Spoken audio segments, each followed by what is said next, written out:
What would you do if you were trying to outrun a past you desperately wanted to bury, and you found yourself face to face with the living embodiment of your gravest mistake?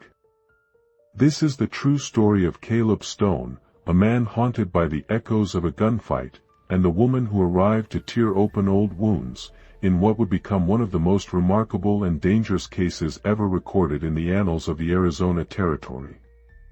The date was October 17, 1881, and the dusty, forgotten town of Serenity Gulch was about to witness a reckoning that had been years in the making. The sun beat down on Serenity Gulch with an unforgiving intensity, baking the adobe walls of the few scattered buildings and turning the main street into a shimmering mirage of dust and heat.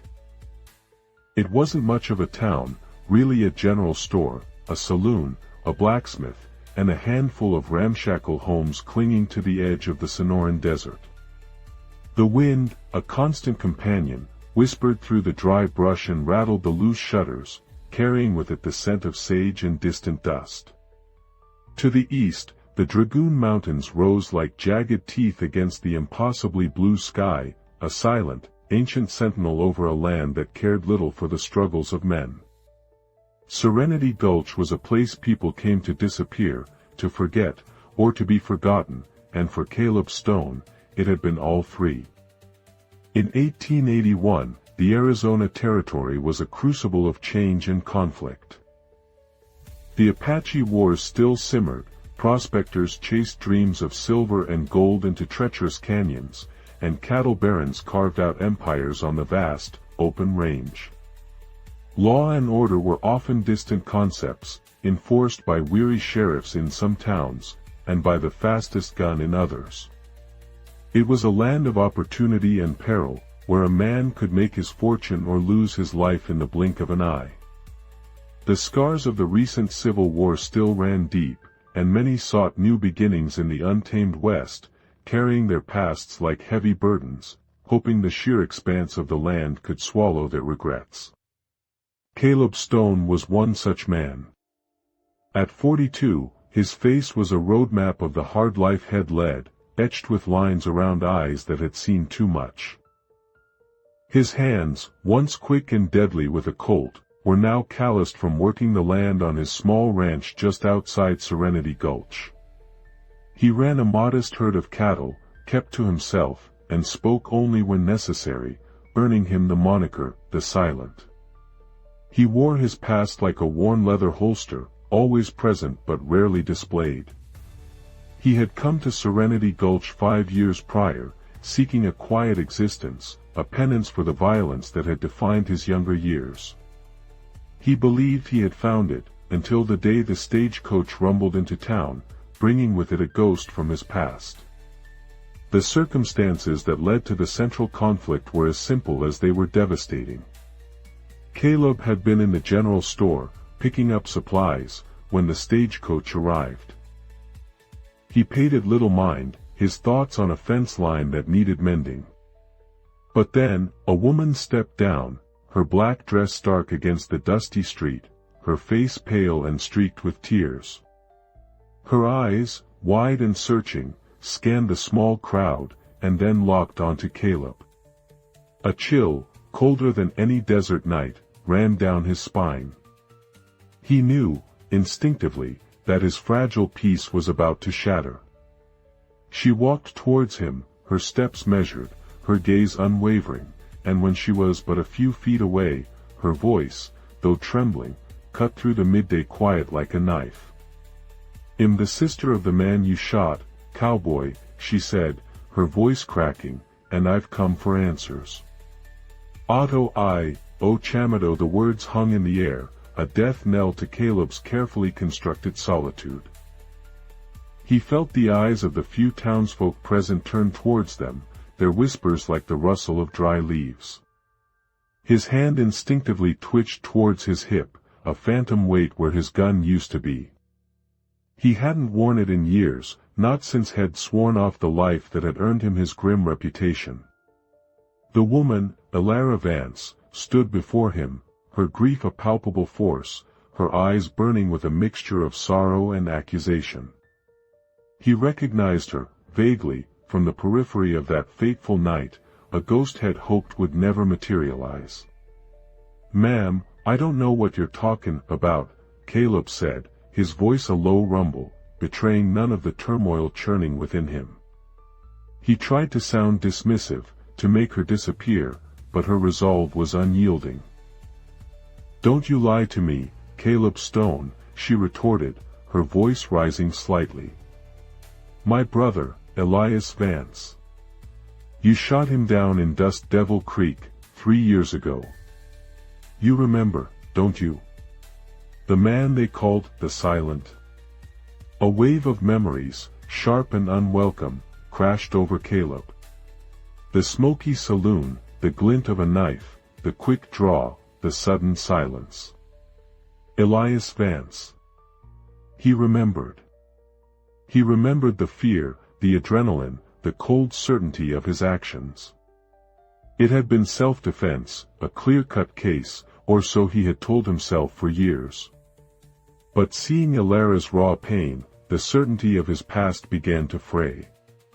Just then, Sheriff Brody, a man whose uniform always looked a size too big for his stooped shoulders, emerged from the general store, a sack of flour under his arm. Brody was a good man, if a little slow, and had been the closest thing to a friend Caleb had in Serenity Gulch. "Everything all right here, Caleb?" he asked, his brow furrowed with concern as he took in the tense scene. "Just a misunderstanding, Sheriff," Caleb replied, trying to defuse the situation. Ilara, however, wasn't to be silenced. She turned to Brody, her voice gaining strength. "This man murdered my brother, Sheriff. He gunned him down in cold blood." Brody shifted uncomfortably. "Now, hold on, ma'am. I recall that incident. It was ruled self-defense." Elias Vance drew first. "That's a lie." Ilara cried, tears welling in her eyes again. "Elias was a good man. He wouldn't draw on anyone without cause. There's more to this, I know it."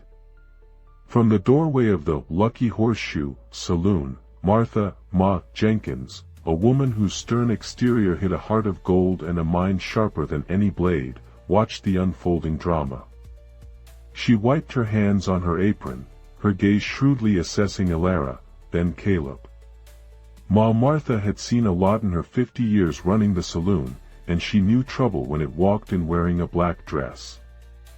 "Best take this inside, folks," Ma Martha called out, her voice surprisingly firm.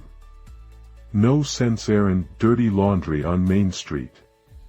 Caleb, seeing no other way to escape the public spectacle, nodded curtly.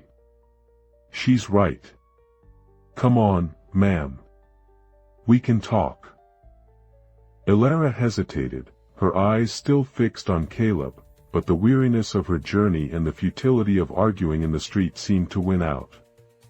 She followed him into the saloon, Brody trailing behind, looking like a man caught between a rock and a hard place. Inside, the saloon was dim and cool, a welcome respite from the desert heat. Silas "Rusty" O'Malley, Caleb's loyal ranch hand, a wiry man with a perpetually worried expression, was nursing a beer at the bar. He looked up, startled, as Caleb and Ilara entered, his eyes darting between the two. Rusty had been with Caleb for years, knew his past, and understood the fragile peace his boss sought. "Rusty, get the lady some water," Caleb ordered, his voice flat. Ilara sat at a small, unoccupied table, her hands clasped tightly in her lap. Caleb took the opposite seat, his posture rigid. Brody leaned against the bar, listening intently. "Now, ma'am," Caleb began, his voice softer, "I understand your grief. But what happened with your brother was a long time ago. It was self-defense. He came at me with a knife. He was provoked." Ilara insisted, her voice trembling. "He wrote to me, just weeks before he said he was in trouble, that he'd fallen in with the wrong crowd, but he was trying to get out. He said he feared for his life, not from you, but from them. He wouldn't have drawn on you unless he thought you were one of them. This was new. Caleb frowned. He remembered Elias as a hot-headed young man, quick to anger, but not particularly malicious. Had been part of a small, disorganized gang that had been causing minor trouble around Dust Devil Creek. Caleb had been tracking them for a bounty, but the confrontation with Elias had been unexpected, a sudden explosion of violence in a crowded saloon. "Who are them?" Caleb asked, a flicker of his old investigator's instinct stirring. He didn't say in the letter, Elara admitted, just that they were dangerous. He was trying to leave Dust Devil Creek, to start fresh. He was supposed to meet me in Tucson, but he never arrived. Then I heard you shot him. Her voice broke, and fresh tears streamed down her face. I just want to know the truth, Mr. Stone. Not the official story, but what really happened. Was he truly a villain? Or was he a victim? Caleb looked at her, at the raw, unvarnished pain in her eyes. He had spent years burying that night, convincing himself he was justified, that Elias had been just another outlaw. But Elara's words, her unwavering belief in her brother's underlying goodness, chipped away at his certainty. What if there was more to it? What if Elias had been caught in something bigger, something that led him to that saloon, desperate and cornered? I don't know what more there is to tell, ma'am, Caleb said, though his voice lacked conviction. Then help me find out. Elara pleaded, leaning forward. Help me clear his name, or at least understand why he died. I have nowhere else to go.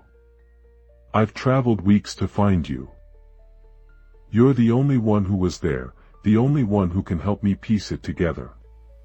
Caleb sighed, the weight of his past pressing down on him. He had sought peace, but peace, it seemed, was a luxury he couldn't afford.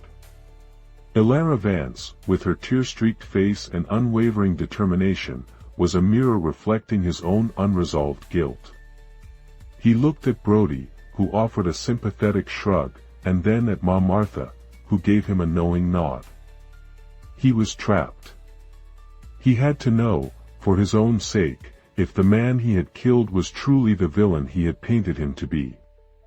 All right, ma'am, Caleb finally said, his voice low but firm.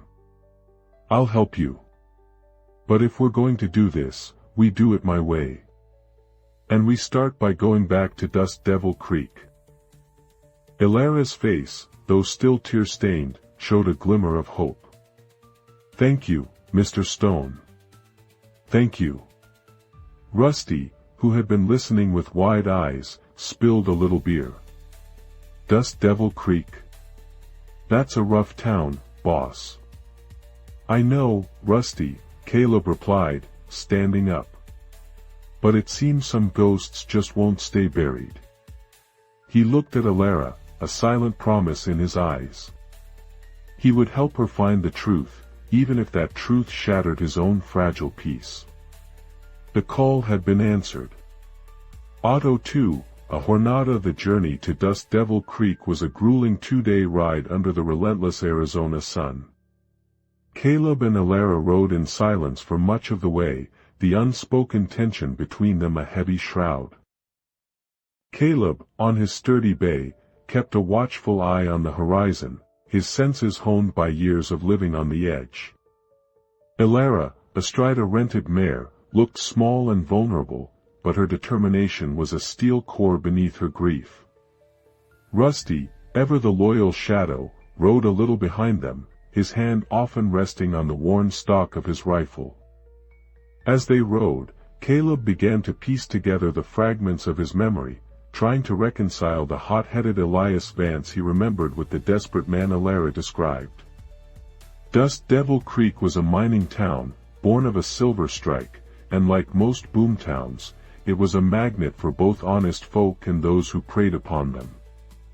It was a place where fortunes were made and lost, and where life was cheap. Upon their arrival, Dust Devil Creek lived up to its name. It was a chaotic swirl of dust, noise, and desperation. The main street was a muddy rut, lined with ramshackle saloons, gambling dens, and a few legitimate businesses. The air was thick with the smell of whiskey, sweat, and unwashed bodies.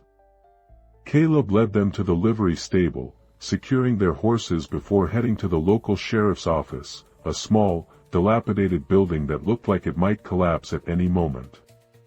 Sheriff Jedediah Jeb Turner, a man whose paunch strained against his vest and whose eyes held a permanent glaze of weariness, barely looked up from his desk when they entered. "What can I do for you?" he grunted, chewing on a toothpick. Caleb introduced himself and Alara, explaining their purpose. Turner's eyes narrowed when he heard Elias Vance's name. "Ah, Vance. Yeah, I remember that one. Hot-headed fool. Tried to knife Stone here. Clear case of self-defense. Closed the book on it years ago." "My brother was trying to leave town," Alara interjected, her voice firm despite her apprehension. "He was in trouble with a gang." "Did you investigate that?" Turner scoffed. "Gang? There's always gangs in a place like this, ma'am. Vance ran with a few low lives, sure, but nothing organized. Just petty thieves and card sharks. He got what was comin' to him, tryin' to jump a man like Stone." Caleb studied Turner. The sheriff seemed too quick to dismiss Alara's claims, too eager to keep the past buried. "Who was Elias running with, Sheriff?" Turner shrugged. "A few drifters. A fellow named Slim Cassidy, a big brute called Bull Thorn. They scattered after Vance bought it. Probably moved on to greener pastures. He clearly wanted them gone." Leaving the sheriff's office, Caleb decided their next stop should be the saloon where the shooting occurred, the Rattlesnake's Denver. It was even grungier than he remembered, the air thick with stale beer and desperation. The bartender, a grizzled man with a missing tooth, recognized Caleb instantly. Well, if it ain't the Silent," the bartender rasped, wiping down the counter. "Didn't think I'd see your face round here again." "Just passing through, Hank," Caleb said, his gaze sweeping the room. "Looking for some answers about Elias Vance." Hank's eyes flickered with a hint of fear. "Vance? Why stir up old ghosts, Stone? That's done and dusted. His sister here wants to know the truth," Caleb explained, gesturing to Alara. Hank looked at Alara, then back at Caleb, a nervous tremor in his hands. "Look, I told the sheriff everything I saw. Vance pulled a knife. You drew faster. End of story." "Was Elias involved with anyone specific?" Alara pressed. "A gang?" Hank hesitated, glancing around the saloon as if expecting someone to overhear. He was gettin' in deep with Silas Blackwood. The Serpent, they call him. But Blackwood ain't just some petty thief. He's got a real operation goin' on, runs the whole damn town from the shadows." Caleb felt a jolt. Silas Blackwood. He remembered the name now, a shadowy figure whispered about in the gambling halls, a man who dealt in fear and illicit gains. Elias Vance, a hot-headed young man, would have been easy prey for someone like Blackwood. "What kind of operation?" Caleb asked, his voice low. "Protection rackets, claim jumping, runnin' illegal liquor," Hank whispered, leaning closer. "He's got the sheriff in his pocket, too. That's why nobody talks. That's why Vance's death was swept under the rug so fast." This was a significant revelation. Elias wasn't just a petty criminal, he was entangled with a powerful, dangerous man. And Sheriff Turner's dismissive attitude suddenly made sense. Elara's face was pale. My brother was trying to get out of that, wasn't he? Hank nodded grimly. He was. He came to me a few days before he died.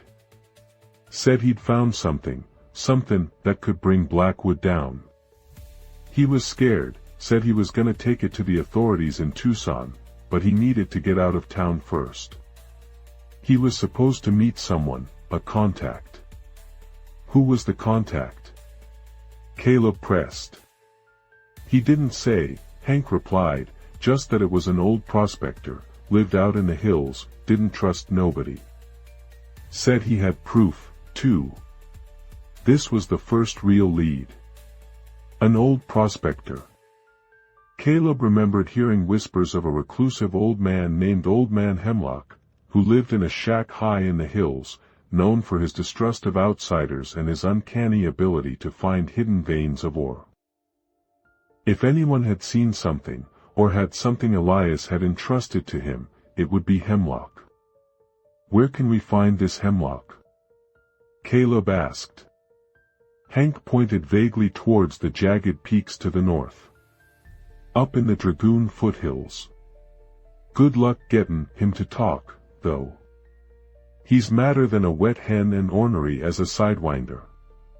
As they left the rattlesnake's den, the pieces of the puzzle began to shift into a more sinister pattern. Elias Vance wasn't just a victim of his own temper, he was a man caught in a web of crime, trying to escape, and perhaps, silenced before he could expose the truth. Caleb felt a familiar chill of dread. He had walked away from this life, but it seemed this life wasn't done with him yet. Elara's quest for truth had just become far more dangerous, and Caleb, by extension, was once again drawn into the deadly dance of the frontier. Auto 3, Obstaculos. The trail to Old Man Hemlock's shack was treacherous, winding through sun-baked canyons and over rocky ridges. Caleb, Elara, and Rusty rode cautiously, their eyes scanning the desolate landscape. The air was thin, and the silence, broken only by the creak of saddle leather and the occasional cry of a hawk, was unnerving. Caleb felt a growing unease. They were no longer just investigating a past gunfight, they were treading on Silas Blackwood's territory, and Blackwood was not a man who tolerated interference. After hours of climbing, they finally spotted a wisp of smoke curling from a crude stone and timber shack nestled precariously on a high ledge. As they approached, a gaunt figure emerged, rifle in hand, his eyes, sharp as a badger's, fixed on them. It was Old Man Hemlock, his beard long and matted, his clothes patched and stained. "State your business." Hemlock rasped, his voice gravelly, the rifle held steady. Caleb dismounted slowly, hands open. "We're looking for answers about Elias Vance, Mr. Hemlock. His sister, Elara, is with me." Hemlock's eyes flickered to Elara, then back to Caleb, a flicker of recognition in their depths. "Vance, you say? That fool boy. Got himself into a mess he couldn't get out of." He lowered his rifle slightly, but his gaze remained wary. "What's it to you, Stone? Thought you were done with this kind of trouble." "I am," Caleb replied, "but Elara believes Elias was trying to expose Silas Blackwood. Hank at the rattlesnake's den said Elias might have given you something." Hemlock grunted, spitting a stream of tobacco juice. "Blackwood, eh? That snake?" "Yeah, Vance came to me. Scared out of his wits. Said he'd found proof Blackwood was jumpin' claims, Breebin officials, even had a hand in some disappearances. He was gonna take it to the federal marshal in Tucson." "Did he give you anything?" Elara asked, her voice filled with desperate hope. Hemlock hesitated, his eyes darting towards a small, hidden alcove in the rocks. He gave me a ledger. Said it had all the names, all the dates, all the dirty dealings. Told me to hold on to it, and if anything happened to him, to get it to the marshal. Where is it? Caleb pressed, his heart quickening. Hidden, Hemlock said, a sly glint in his eye. But Blackwood's men came looking for it. They tore this place apart a few weeks back. Didn't find it, though. They know I got something. They'll be back. Suddenly, a rifle shot cracked through the air, echoing off the canyon walls. A bullet whizzed past Caleb's head, kicking up dust from the rock face behind him. Speak of the devil, Hemlock muttered, raising his rifle. They're here. From the ridge above, 3 riders appeared, their figures silhouetted against the sky. Slim, Cassidy and Bull Thorn, Blackwood's enforcers, were among them, along with another grim-faced outlaw. They began to descend, firing their rifles. Get down! Caleb yelled, pushing Alara behind a large boulder. Rusty immediately returned fire, his old Winchester barking.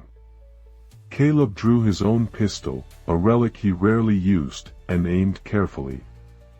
The fight was on. The next few minutes were a blur of gunfire, shouts, and the smell of gunpowder. Caleb, rusty but still deadly, picked off one of the outlaws with a precise shot. Rusty, surprisingly accurate, kept Cassidy pinned down. Bull Thorn, a mountain of a man, charged towards Hemlock's shack, intent on flushing them out. The ledger. Hemlock screamed, pointing to the alcove. It's in there. Get it. Caleb saw Thorn closing in. He knew he had to act. Rusty, cover me, he shouted, then sprinted towards the alcove, dodging Thorn's wild shots. He dove behind a rock, reaching into the hidden crevice. His fingers closed around a small, leather-bound book. Just as he pulled it out, Thorn was upon him, a massive fist swinging. Caleb ducked, rolling under the blow, and came up with his pistol aimed. He fired, and Thorn staggered back, clutching his shoulder, roaring in pain. Cassidy, seeing their advantage lost, yelled to his remaining man. Fall back. We'll get them later. The 2 remaining outlaws turned their horses and galloped back up the ridge, disappearing as quickly as they had appeared. Silence descended once more, broken only by the heavy breathing of Caleb, Alara, and Rusty. Hemlock, surprisingly agile for his age, emerged from cover, reloading his rifle. They'll be back, Hemlock warned, his eyes grim. Blackwood doesn't give up easily. He wants that ledger. Caleb examined the ledger. It was old, its pages filled with neat, precise handwriting, detailing transactions, names, and dates. It was indeed the proof Alara had been seeking, the evidence that could bring Blackwood down. This is it, Caleb said, handing it to Alara. This is what your brother died for. Alara clutched the ledger to her chest, her eyes wide with a mixture of triumph and terror. He was right. He wasn't just a fool. He was trying to do something good. The incident had forged a new bond between Caleb and Alara. She had seen him in action, seen the man he truly was beneath the quiet exterior, a man of honor, capable of great violence, but also great protection. Caleb, in turn, saw Alara's courage, her unwavering spirit in the face of danger. He realized that his initial assessment of Elias Vance, based on a single, violent encounter, had been incomplete. Elias had been flawed, yes, but he had also tried to do the right thing, and that attempt had cost him his life. "We can't stay here," Caleb stated, his gaze sweeping the horizon. "Blackwood knows we have it now. He'll send more men. We need to get this to Tucson, to the federal marshal." Hemlock nodded. "That's a long ride. And Blackwood's reach is long. He's got eyes and ears everywhere." Caleb knew the old prospector was right. The ledger was a ticking time bomb, and they were holding it. The tension had escalated dramatically. They were no longer just seeking answers, they were now targets, carrying the key to Silas Blackwood's empire. The journey to Tucson would be a race against time, and against a ruthless enemy who would stop at nothing to retrieve what was rightfully his. Auto 4, Confronto. The journey to Tucson became a desperate race against time. Caleb, Elara, and Rusty rode hard, avoiding main roads and sticking to less traveled trails, but Blackwood's shadow seemed to stretch across the entire territory. They encountered small groups of Blackwood's men twice more, leading to tense standoffs and narrow escapes, each encounter sharpening Caleb's senses and solidifying the bond between him and Elara. She, in turn, learned to handle a rifle with surprising competence, her grief now channeled into a fierce determination. As they neared Tucson, a larger, more organized ambush awaited them. Blackwood, it seemed, had anticipated their destination. They were riding through a narrow canyon, the walls rising steeply on either side, when a volley of shots rained down from above. "Ambush!" Caleb roared, pulling Elara's horse to a halt and pushing her behind a cluster of rocks. Rusty dismounted, returning fire, his face grim. Silas Blackwood himself emerged from the rocks, a cruel smile on his face, flanked by a dozen of his most hardened men. He was a lean, predatory man, dressed in expensive, dark clothing, his eyes cold and calculating. Well, if it isn't the Silent," Blackwood sneered, his voice smooth as polished stone. "And the weeping sister. You've caused me a great deal of trouble, Stone. That ledger belongs to me." "It belongs to the law, Blackwood," Caleb retorted, his hand hovering over his pistol. He knew this was it. The final confrontation. The law. Blackwood laughed, a chilling sound that echoed in the canyon. "I am the law in these parts, Stone. You should know that. You killed Elias Vance, didn't you? A hot-headed fool, but he was my fool. And he stole from me. Now you're trying to finish what he started." "Elias wasn't stealing," Elara cried out from behind the rocks. "He was trying to expose you. He found proof of your crimes." Blackwood's smile vanished.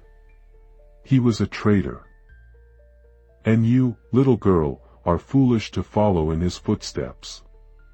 Give me the ledger, Stone, and perhaps I'll let you ride away. Otherwise, you'll join Vance in the dust." Caleb knew Blackwood was lying. He would never let them go. He glanced at Rusty, who nodded, understanding. This was a fight to the death. "You want the ledger, Blackwood?" Caleb challenged, stepping out from behind the rocks, drawing his pistol. "Come and get it." The canyon erupted in gunfire. Caleb moved with a fluidity born of years of practice, dodging bullets, firing with deadly accuracy. Rusty, a whirlwind of motion, provided cover, his rifle spitting fire. Elara, surprisingly, joined the fray, firing her own rifle from behind cover, her shot surprisingly steady. Caleb focused on Blackwood, knowing that taking down the leader would break the gang's resolve. He saw Blackwood raise his pistol, aiming for Elara. Without thinking, Caleb threw himself forward, taking a bullet in his left shoulder as he fired, his shot striking Blackwood in the arm. Blackwood roared in pain, dropping his gun. Enraged, He drew a knife and charged at Caleb, his eyes burning with hatred. Caleb, his shoulder burning, met him head-on. They grappled, rolling in the dust, fists flying. Blackwood was strong, but Caleb had the raw, desperate strength of a man fighting for more than just his life. He was fighting for redemption, for the truth of Elias Vance, and for Elara. As they struggled, Caleb saw a glint of metal near Blackwood's boot, a small derringer. Blackwood was reaching for it. With a surge of adrenaline, Caleb twisted, slamming Blackwood's head against a rock, then disarming him. He pinned Blackwood to the ground, his pistol pressed against the outlaw's temple. "It's over, Blackwood," Caleb panted, his breath ragged. Just then, the sound of galloping horses filled the canyon. From the direction of Tucson, a contingent of federal marshals, led by a stern-faced Marshal Thompson, rode into view, their badges glinting in the sun. Sheriff Brody, having ridden hard from Serenity Gulch after hearing of Blackwood's movements, was with them. "Drop your weapons," Marshal Thompson bellowed, his voice booming through the canyon. Blackwood's remaining men, seeing their leader captured and facing overwhelming odds, threw down their guns. The fight was over. Marshal Thompson dismounted, his gaze sweeping over the scene. He saw Caleb holding Blackwood at gunpoint, Elara emerging from cover, and Rusty standing guard. Brody rushed forward, relief washing over his face. "Caleb, Elara, you're all right," Brody exclaimed. Caleb released Blackwood, who was quickly cuffed by the marshals. Elara, tears streaming down her face, rushed to Caleb, embracing him tightly. "You saved us," she whispered, her voice choked with emotion. "The ledger," Caleb said, wincing as he clutched his shoulder. "It's all in there. Proof of Blackwood's operation." Elara handed the ledger to Marshal Thompson. The marshal opened it, his eyes scanning the detailed entries. "This is extensive," he murmured, a grim look on his face. "This will bring down a lot more than just Blackwood." The truth was finally out. Elias Vance had not been a simple outlaw. He had been a man trying to escape a criminal empire, a man who had gathered evidence against a powerful and corrupt figure. His death, while a result of Caleb's self-defense, had been orchestrated by Blackwood, who had likely manipulated the situation to silence Elias and frame Caleb. The confrontation in the saloon had been a trap, a desperate act by Elias to escape, and a convenient way for Blackwood to eliminate a threat. Caleb had been a pawn, and Elias, a tragic hero. Otto v. Resoluco. In the aftermath of the Canyon shootout, the Arizona Territory breathed a collective sigh of relief. Silas Blackwood and his remaining gang members were taken into custody by Marshal Thompson and his deputies. The ledger, meticulously kept by Elias Vance, proved to be the key to unraveling Blackwood's entire criminal enterprise, exposing corrupt officials, land swindles, and a network of illicit activities that had plagued the region for years. Arrests followed in Dust Devil Creek and beyond, and the shadow that Blackwood had cast over the territory began to recede. Caleb Stone, his shoulder bandaged, was hailed as a hero by Marshal Thompson, though Caleb himself felt little like one. He had simply done what needed to be done. The marshal offered him a position as a deputy, but Caleb politely declined. His days of carrying a badge, or a gun for hire, were truly behind him.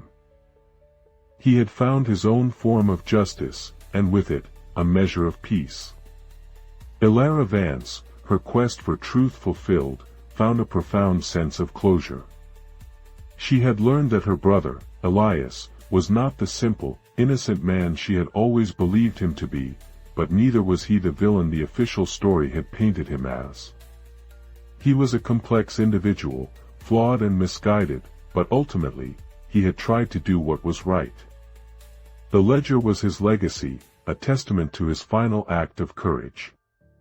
Ilera decided to stay in Tucson for a time, working with Marshall Thompson to ensure that all of Blackwood's associates were brought to justice. She found a new purpose in advocating for those wronged by powerful men, a quiet strength born from her own ordeal. Sheriff Brody returned to Serenity Gulch, his shoulders a little less stooped, his step a little lighter. The exposure of Blackwood's influence had cleared the air, and he felt a renewed sense of purpose in his small town. Ma Martha, ever the pragmatist, simply nodded knowingly when Caleb returned, offering him a free drink and a quiet place to sit.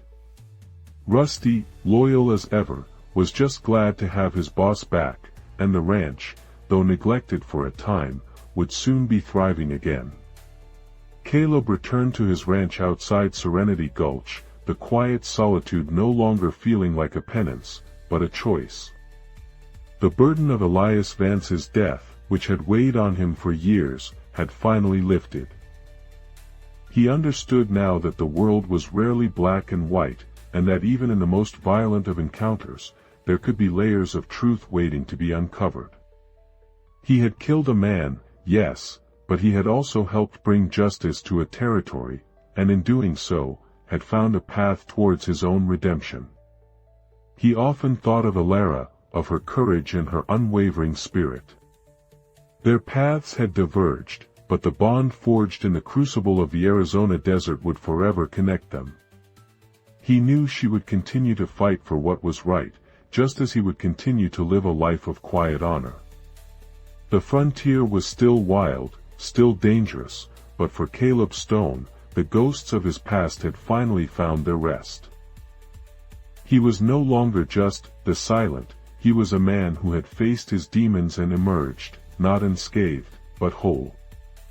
And so concludes the tale of Caleb Stone and Ilera Vance, a story of vengeance, redemption, and the relentless pursuit of truth in the unforgiving landscape of the Arizona Territory. Dear listeners of Gunpowder Legends, I hope this tale kept you on the edge of your saddle. If this story of the Old West resonated with you, don't forget to give this video a like and subscribe to the Gunpowder Legends channel, where every week we bring you the most remarkable and thrilling stories from the American frontier. Remember that all the stories we tell here on Gunpowder Legends are works of fiction, though some may be inspired by real events or frontier legends. Our goal is to entertain you and make you experience the spirit and emotion of the untamed West from the comfort of your home. Until next time, and may your trails be safe. See you in the next episode of Gunpowder Legends.